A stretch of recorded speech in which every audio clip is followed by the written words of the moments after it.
ಹುಬ್ಬಳ್ಳಿಯಲ್ಲಿ ಎಸ್ಪಿಬಿ ಅವರ ಸ್ಮರಣಾರ್ಥವಾಗಿ ನಾದಲೋಕ ಕಲಾವೇದಿಕೆಯ ವತಿಯಿಂದ ಹುಬ್ಬಳ್ಳಿಯ ಗೋಕುಲ್ ರಸ್ತೆಯಲ್ಲಿರುವ ಶುಭೋದಯ ಹಾಲ್ನಲ್ಲಿ ಭಾವಗಾಯನ ಕಾರ್ಯಕ್ರಮ ನಡೆಯಿತು. ಎಸ್ಪಿಬಿ ಅವರ ಭಾವಚಿತ್ರಕ್ಕೆ ಪುಷ್ಪಾರ್ಚನೆ ಮಾಡಿ ಎಸ್ಪಿಬಿ ಅವರು ಹಾಡಿದ ಹಾಡುಗಳನ್ನು ಹಾಡುವುದರ ಮೂಲಕ ಎಸ್ಪಿಬಿ ಅವರಿಗೆ ಶ್ರದ್ಧಾಂಜಲಿಯನ್ನು ಅರ್ಪಿಸಲಾಯಿತು. ಈ ಸಂದರ್ಭದಲ್ಲಿ ನಾದಲೋಕ ಕಲಾವೇದಿಕೆಯ ಅಧ್ಯಕ್ಷ ಆರ್.ಎಂ. ಗೋಗೇರಿ ಹಾಗೂ ಸಮಾಜ ಸೇವಕ ಮಂಜುನಾಥ ಹೆಬಸೂರು ಹಾಗೂ ನಾದಲೋಕ ಕಲಾವೇದಿಕೆಯ ಸದಸ್ಯರು ಹಾಗೂ ಬಾಲಸುಬ್ರಹ್ಮಣ್ಯಂ ಅವರ ಅಭಿಮಾನಿಗಳು ಭಾಗಿಯಾಗಿದ್ದರು.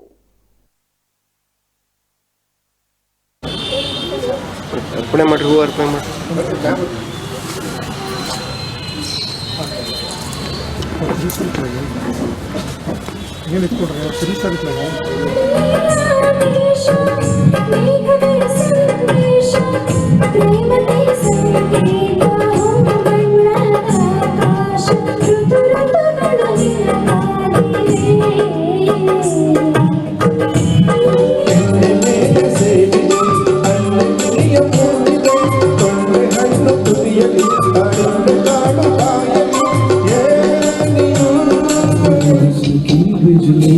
तेरे गालों पे है जुल्फ की बदली।